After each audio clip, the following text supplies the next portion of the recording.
Hello everyone, कैसे हैं आप लोग।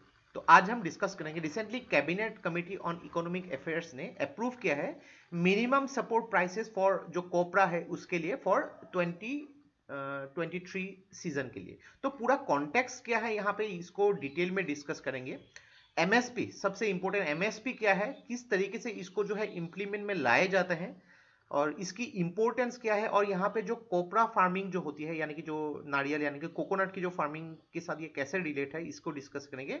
और ये प्राइस सपोर्ट जो स्कीम है इसको भी डिटेल में डिस्कस करेंगे। तो देखिए, from economy point of view के हिसाब से बहुत ही इंपॉर्टेंट वीडियो होने वाली है, तो इस वीडियो को एंड तक बिल्कुल देखते रहिएगा। और इससे पहले अगर आप लोगों ने हमारे चैनल को अब तक सब्सक्राइब नहीं किया है तो इसको प्लीज सब्सक्राइब कर लीजिए ताकि आने वाले ऐसे ही वीडियोस के नोटिफिकेशन इसी तरह आपको मिलते रहे। तो चलिए आज का वीडियो शुरू करते हैं। तो recently cabinet committee on economic affairs जिसके जो चेयरमैन प्राइम मिनिस्टर है, तो उन्होंने जो है यहाँ पे इस कमेटी ने अप्रूव किया है मिनिमम सपोर्ट प्राइसेस फॉर कॉपरा। कॉपरा यानी कि आपने जैसे कि थंबनेल पे देखा, नारियल की बात हो रही है यहाँ पे फॉर 2023 सीजन के लिए। तो यहाँ पे गवर्नमेंट जब भी मिनिमम सपोर्ट प्राइस को कंसीडर करती है तो यहाँ पे commission for agriculture cost and price उनके recommendations पे करती है। तो यहाँ पे इसके साथ भी जो भी मेजर कोकोनट ग्रोइंग स्टेट्स है उनके भी व्यूज लिए गए और उसके बाद ये एमएसपी फॉर द 2023 सीजन के लिए उसको अप्रूव किए गए हैं।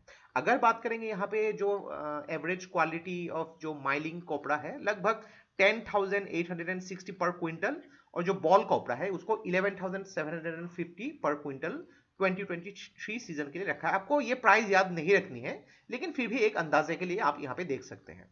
तो यहाँ पे देखिए कि जो माइलिंग कोपरा है उसमें मार्जिन जो है लगभग 51.82% तक होगी, और जो बॉल कोपरा है उसकी मार्जिन लगभग 64.26% तक की होगी जो एवरेज कॉस्ट के हिसाब से।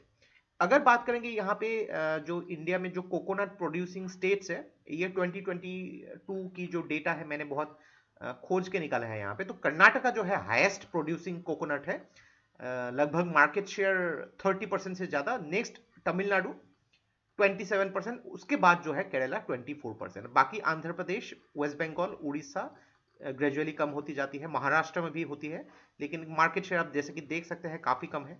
मेजरली ये सब जो है कोस्टल एरियाज ही है जहां पे कोकोनट की प्रोडक्शन बहुत ज्यादा होती है। और अगर बात करेंगे आसाम, बिहार, यहाँ पे भी होती है लेकिन बहुत negligible amount of market share आप देख सकते हैं बिकॉज ये कोस्टल एरियाज नहीं है यहाँ पे। तो आपको यहाँ से भी काफी कुछ सीखने को मिला होगा। बात करेंगे रिगार्डिंग द एमएसपी। तो एमएसपी क्या है, तो बहुत ही इंपॉर्टेंट है ये यहाँ पे एकदम सिंपल तरीके से कि एमएसपी वो रेट होती है जहां पे गवर्नमेंट फार्मर्स से जिस रेट में प्रोक्योर करती है यानी कि उस किसी भी पर्टिकुलर क्रॉप को खरीदती है यहाँ पे। तो इस पे देखा जाता है कि at least 1.5 times of the crop production हो सके। यानी कि मान लीजिए कि फार्मर्स ने अगर किसी भी क्रॉप को प्रोडक्शन करने के लिए टोटल उनकी कॉस्ट 100 रुपीज हुई है, तो एटलीस्ट उनको 150 रुपीज मिले, एटलीस्ट मिनिमम 50 रुपीज का प्रॉफिट उनको हो। तो इसको जो है और भी ज्यादा करने की अलग अलग स्कीम्स या प्लानिंग्स हो रही है। तो यहाँ पे मिनिमम प्राइस जो है ये गवर्नमेंट कंसिडर करती है as a remunerative for the farmers, और उसी को जो है सपोर्ट के हिसाब से कंसिडर किया गया है। याद रखिएगा, commission for agriculture cost and price यहाँ पे रेकमेंड करती है 22 मैंडेटेड क्रॉप्स। कितने मैंडेटेड क्रॉप्स है आपको कभी कभी पूछे जा सकते हैं। 22 मैंडेटेड क्रॉप्स, और यहाँ पे fair and remunerative price for sugar cane के लिए रखा गया है। तो यहाँ पे 22 मैंडेटेड क्रॉप्स में से 14 क्रॉप जो है ये खरीफ क्रॉप्स यानी कि जो समर सीजन क्रॉप्स, 6 जो है राबी क्रॉप्स और 2 जो है कॉमर्शियल क्रॉप्स को इंक्लूड किए गए हैं। आप यहाँ पे देख सकते हैं 14 खरीफ क्रॉप्स कौन सी है, 7 एक्चुअली यहाँ पे रखा गया, एक्चुअली 6 होनी चाहिए यहाँ पे। व्हीट, बार्ली, ग्राम, मसूर ये सब है। और कैलेंडर ईयर क्रॉप्स में भी आप देख सकते हैं कॉपरा, डी हस्क, कोकोनट, जूट और सुगर केन को जो है फेयर रिम्यूनरेटिव प्राइस के हिसाब से सुगर केन को इंक्लूड किया गया है। तो इंपॉर्टेंट है, कभी कभी आपको ये भी जानना चाहिए कौन सी क्रॉप्स जो है खरीफ क्रॉप्स है और कौन सी राबी क्रॉप्स है। एग्रीकल्चर जो चैप्टर है इकोनॉमी में डेफिनेटली आप लोगों ने पढ़ा ही होगा। नेक्स्ट अगर बात करेंगे इस मूव की सिग्निफिकेंस क्या है, देखिए यहाँ पे 2023 सीजन के लिए जो रखा गया है एमएसपी फॉर द कॉपरा, तो यहाँ पे ऐसे जैसे कि ऑलरेडी हम लोगों ने डिस्कस किया कि 1.5 टाइम्स जो है एटलीस्ट उनको जो है एवरेज कॉस्ट ऑफ प्रोडक्शन के हिसाब से मिलनी चाहिए। और ये एक्चुअली अनाउंसमेंट हुई थी 2018-19 की जो बजट है उस दौरान। यानी कि किसी भी फार्मर ने अपने टोटल कॉस्ट अगर उनकी जो हुई है 100 रुपीज, तो एटलीस्ट 150 रुपीज उनको मिलनी चाहिए। 50 रुपीज का प्रॉफिट है यहाँ पे।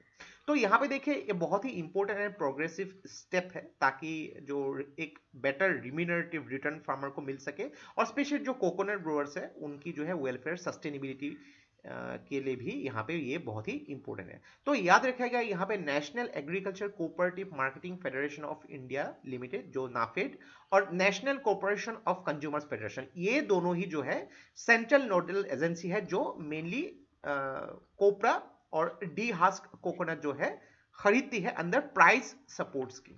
तो प्राइस सपोर्ट स्कीम ये भी जानना बहुत इंपॉर्टेंट है, बहुत ही इंटरेस्टिंग है यहाँ पे। तो प्राइस सपोर्ट स्कीम इसको एक्चुअली गवर्नमेंट ऑफ इंडिया ने लॉन्च किया था। तो मेन प्राइस सपोर्ट स्कीम है क्या? तो देखिए मान लीजिए कि किसी फार्मर ने एक पर्टिकुलर क्रॉप को जो है उसकी जो है फार्मिंग की, और मिनिमम सपोर्ट प्राइस उनको मिलना चाहिए था जो मार्केट पे। अभी देखिए कि सपोज जो उनको मिलना चाहिए था वो मिनिमम सपोर्ट से कम होनी चाहिए, कम हो चली गई। यानी कि मान लीजिए कि उनको मिनिमम सपोर्ट प्राइस 150 मिलना चाहिए था, लेकिन मार्केट में जब वो फार्मर उस क्रॉप को बेच रहे हैं तो ये देखे कि 90 रुपीज की हो गई, क्योंकि यहाँ पे डिमांड कम हो गई है। तो डेफिनेटली यहाँ पे प्राइस भी कम हो जाएगी। तो ऐसे सिचुएशन में ये फार्मर करेंगे क्या? तो बिकॉज 100 रुपये तो उनकी खुद की इन्वेस्टमेंट है, यहाँ पे 150 रुपीज उनको मिलनी चाहिए थी, लेकिन अभी डिमांड की वजह से मार्केट में ये प्राइस जो है 90 रुपीज हो गया। तो ऐसे सिचुएशन में स्टेट और सेंट्रल नोटिफाइड जो प्रोक्योरमेंट एजेंसी है इन फार्मर से क्या करेगी, एमएसपी में यानी कि 150 रुपये में ये क्रॉप खरीद लेगी under specified fair average quality के हिसाब से। तो ये क्या करती है प्राइस सपोर्ट स्कीम के थ्रू, फार्मर्स को यहाँ पे हेल्प करती है और प्रोटेक्ट करती है, ताकि उनके फार्मिंग में इकोनॉमिक लॉस या ऐसे लॉस ना हो। लेकिन ये एक्चुअली बहुत सारे ऐसे प्रॉब्लम्स है जिसको एक्चुअली हम थियोरिटिकली हम लोग तो लगता है कि बहुत ही सुंदर तरीके से चल रही है, लेकिन ऐसी होती नहीं है। यहाँ पे बहुत सारे जगहों में लॉजिस्टिक कॉस्ट बहुत ज्यादा होती है, यहाँ पे मंडीज की मिडिलमैन की प्रॉब्लम बहुत ज्यादा हो जाती है। जो देखा जाता है उसको एक्चुअली रियलिटी में नहीं आप मान सकते हैं, बिकॉज ये मिडिलमैन का जो प्रॉब्लम है बहुत सारे मंडियों पे इतनी ज्यादा हो जाती है कि मिनिमम सपोर्ट प्राइस की जो कॉन्सेप्ट है यह कभी कभी फॉलो नहीं होता है। और यहाँ पे अलग अलग प्रकार के जो ओवरऑल एजेंसीज होती है ये एक्चुअली फार्मर्स को इतनी अच्छी तरीके से उनकी इकोनॉमिक प्रॉफिट्स होने देती नहीं है। तो ये बहुत ही इंपॉर्टेंट स्टेप्स है, क्योंकि रियलिटी में हम लोग जो होता है वो हम लोग को पता नहीं होता, हम लोग थ्योरेटिकली ही देखते रहते हैं। तो इसीलिए ऐसे टॉपिक्स को कभी भी आपको अगर न्यूज़पेपर में भी मिले तो उसको थोड़ा सा ध्यान से देखिएगा, क्योंकि एक तो होती है कि टेक्निकली हम लोग ने उस टॉपिक को समझा और रियलिटी में क्या चल रहा है।